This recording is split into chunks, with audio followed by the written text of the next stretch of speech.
For a long time, I thought loyalty was the same as love. As long as she stayed, as long as there was no betrayal, no obvious crossing of lines, no names whispered behind my back, I thought we were safe. Her name is Emily. Mine is Mark. We had been together long enough that people stopped asking how we met and started asking when we were getting married. Long enough that our relationship no longer felt like a choice we made, but like a structure we lived inside. Stable, familiar, unquestioned. Emily didn't pull away suddenly. That's important. There was no fight that changed everything. No revelation, no moment I could point to and say, that's when it started. What changed was quieter than that. She stopped reaching first. At first, I barely noticed. I was busy, tired, confident enough to assume that what we had didn't require constant maintenance. I believed consistency meant security. So when I was the one initiating conversations more often, I told myself it was temporary. When I was the one suggesting plans, I told myself she was just distracted. When she smiled without really looking at me, I told myself not every moment needed intensity. But something about the way she existed next to me had shifted. She was still there, still kind, still attentive in ways that looked good from the outside, but I began to feel optional, like my presence no longer altered her mood, like whether I was fully there or half absent didn't change the outcome of her day. One night, as we sat on opposite sides of the bed scrolling through our phones, I realized we hadn't touched in hours. Not accidentally, intentionally. There had simply been no reason to. I reached for her hand. She didn't pull away. She didn't squeeze back either. That neutrality stayed with me longer than rejection ever would have. I started paying attention after that, not obsessively, just enough to notice patterns. How she no longer asked when I'd be home. How my stories were met with polite interest instead of curiosity. How decisions were made without checking whether I was part of them. Emily still said she loved me, but love had started to sound like a habit she honored out of principle, not desire. One evening, I asked her if something was wrong. She looked genuinely surprised. She said no. She said we were good. That answer should have reassured me. Instead, it unsettled me, because good felt like a conclusion, not a living thing. Lying awake that night, I understood something I hadn't allowed myself to name before. She wasn't leaving. She wasn't cheating. She wasn't doing anything that would justify my discomfort. She was simply no longer choosing me with intention. And I didn't know yet whether that realization meant I needed to fight for us or accept that something essential had already ended without asking permission. Once I noticed it, I couldn't unsee it. The imbalance wasn't dramatic. It was logistical. Emotional weight distributed slightly wrong, like a picture frame that's just a little crooked. Not enough to fall, but enough to bother you once you see it. I was the one adjusting now. My schedule, my expectations, my tone. If Emily seemed distant, I softened. If she looked tired, I minimized myself. I stopped bringing up things that might feel like demands. I told myself I was being supportive. But support started to look suspiciously like self-erasure. I noticed how often I waited for her cues before speaking, how I measured the importance of my thoughts by how busy she seemed. I learned to read her silences like instructions. When she was quiet, I filled the space less. When she was distracted, I withdrew preemptively. It felt mature, controlled, It also felt lonely. One night, I suggested we go out for dinner. Nothing special, just somewhere we used to like. She said she was too tired, that work had drained her. I said, okay. An hour later, she mentioned she might meet a friend for a quick drink. Not tonight, later in the week. The contradiction wasn't intentional, but it landed that way. I didn't say anything. I told myself rest and social energy weren't the same thing. I told myself I was being irrational. Still, something hardened slightly in my chest. It wasn't jealousy, it was recognition. She was choosing where her limited energy went, and it wasn't toward us. I started to notice how rarely she checked in emotionally. She still asked how my day was, still remembered practical details, but she didn't ask how I felt. And when I volunteered something vulnerable, her response was kind, but quick, like she wanted to reassure me without opening the door to more. I stopped volunteering after that, not out of spite, out of self-protection. There's a moment in relationships when you realize you're managing the connection instead of participating in it. When you're not expressing yourself, you're monitoring impact. That moment arrived quietly for me one afternoon, sitting alone in our apartment. I realized I had been rehearsing conversations that never happened, pre-editing emotions before they could inconvenience her. I wondered when love had turned into carefulness. That night, lying beside her, I felt the urge to ask something simple and dangerous at the same time. Do you still choose me? I didn't ask it because I was afraid the answer wouldn't be cruel, just honest. And honesty, I was learning, didn't always come with repair instructions. I stared at the ceiling and understood something deeply uncomfortable. If she wasn't choosing me anymore, she wasn't doing anything wrong. But if I kept accepting a place in her life that required less and less of her presence, I would eventually stop choosing myself. And that realization didn't make me angry. It made me tired. The first time I tried to talk about it, I chose the wrong moment. We were in the car, stuck in slow traffic, the kind that makes everything feel heavier than it needs to be. Emily was scrolling through her phone, half listening to a podcast, half present. I said her name. She hummed in response, eyes still on the screen. I said I felt like something had shifted between us. She looked up then, surprised, not defensive, just unprepared. She asked what I meant. I struggled to explain it without accusing her of anything. I told her it felt like we were living parallel lives instead of intersecting ones, that I missed feeling like we were actively choosing each other. She listened quietly. Then she said she thought we were fine, that every relationship goes through phases, that not everything needs to be analyzed when life gets busy. I agreed, out loud, but inside, something closed. Because fine had become a place we kept putting things we didn't want to open. Later that evening, I tried again, more carefully. I asked whether she felt connected to me lately. She paused longer this time. She said she did, just differently, that love didn't always look like intensity, that comfort could still be real. I told her I wasn't asking for intensity, I was asking for presence. She nodded, but her expression didn't change. That was the part that hurt. She wasn't dismissing me, she just didn't feel the urgency I did. I realized then how alone you can feel, even when someone is trying to be reasonable with you. That night, lying beside her, I noticed how far away she felt emotionally, even though our bodies were close enough to touch. I didn't reach for her. Neither did she. The next few days passed quietly.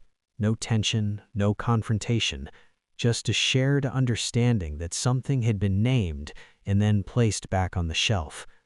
But naming it had changed me. I stopped minimizing my discomfort, stopped telling myself I was being dramatic. I started paying attention to how often I felt like an afterthought in my own relationship.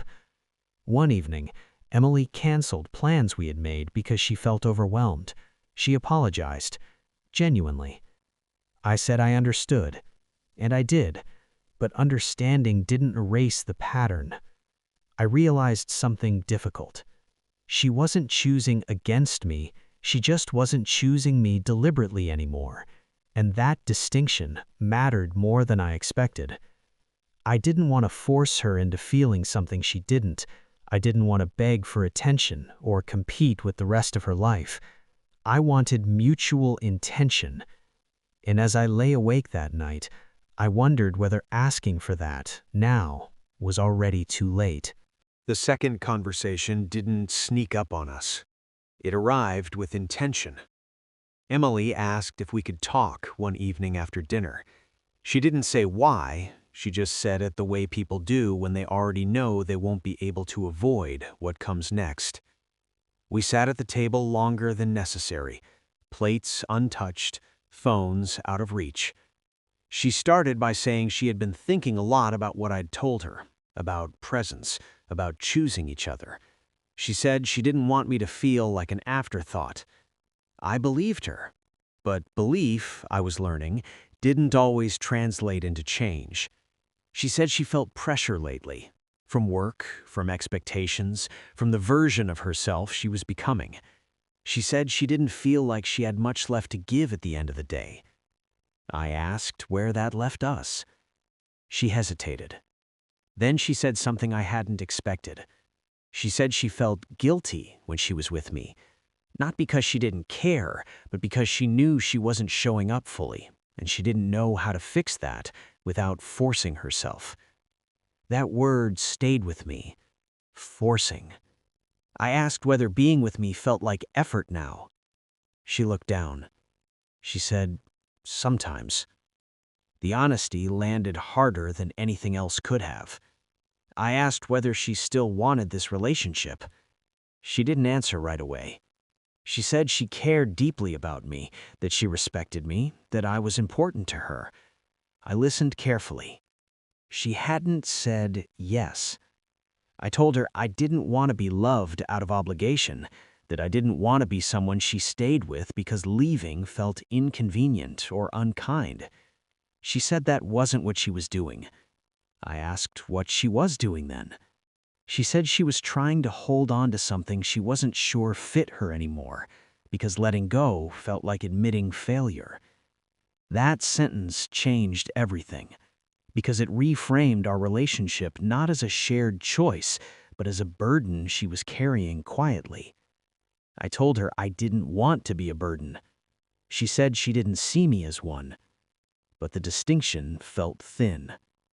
We sat there in silence after that, not tense, just exposed.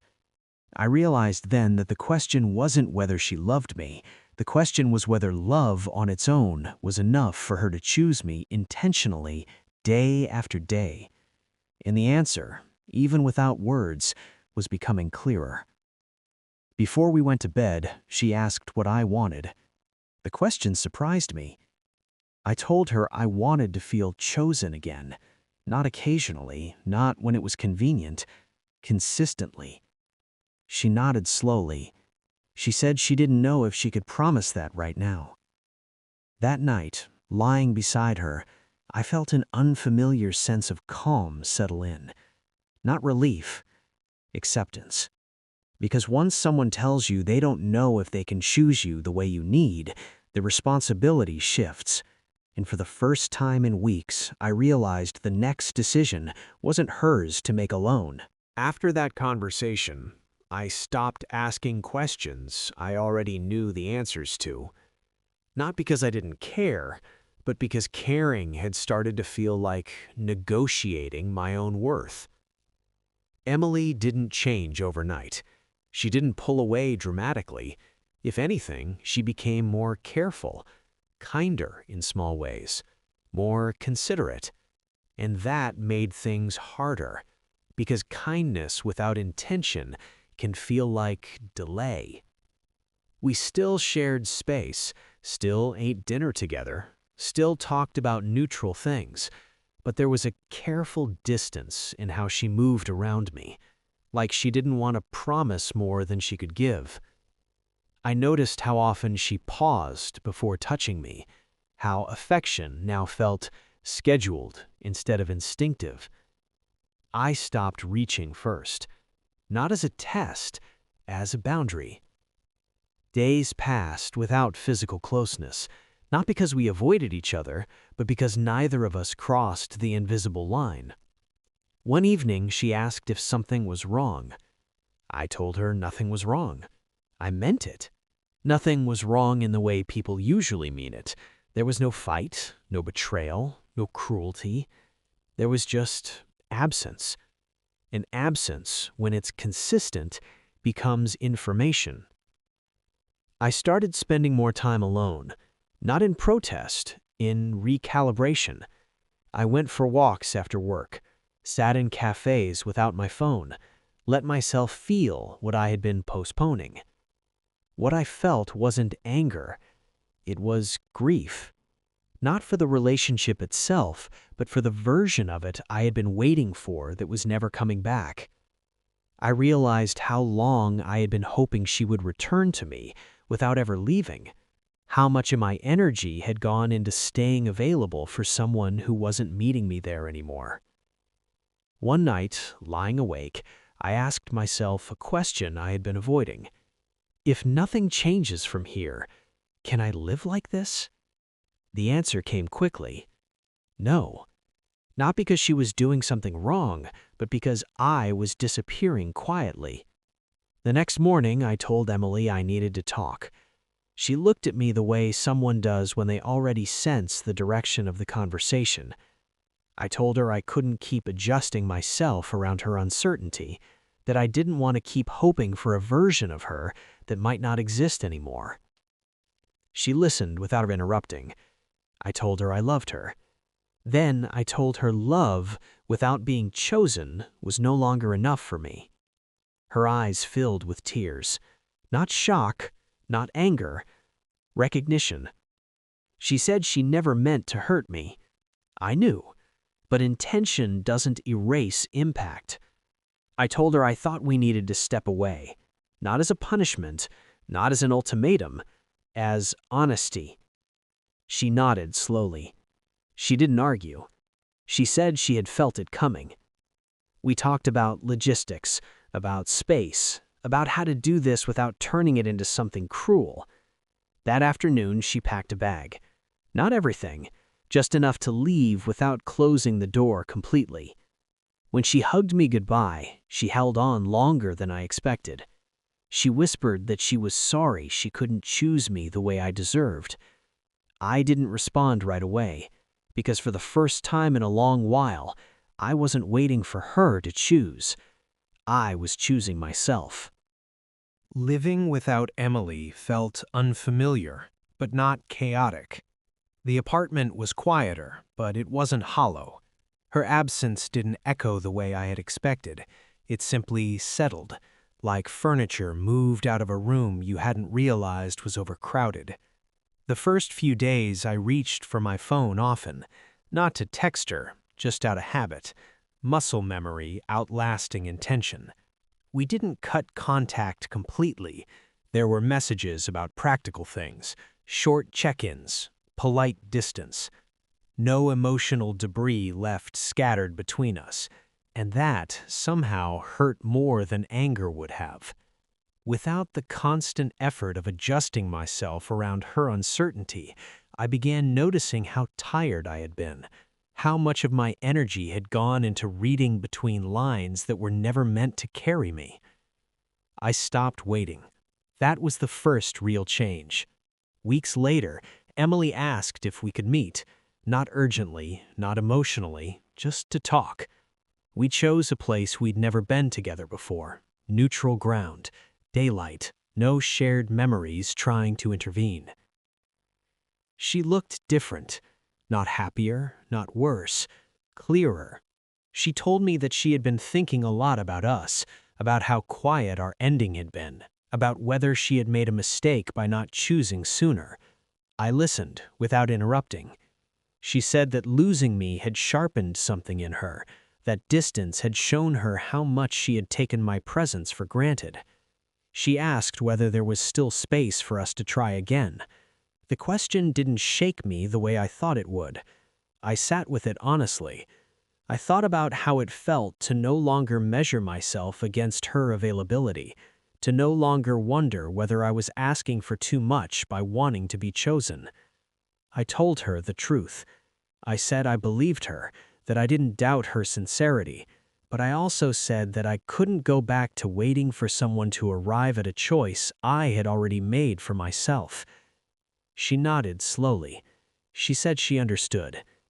We sat there quietly after that, not awkward, just reflective. When we stood to leave, she hugged me once, brief, intentional, not desperate. She said she hoped I would find someone who met me where I stood, without hesitation.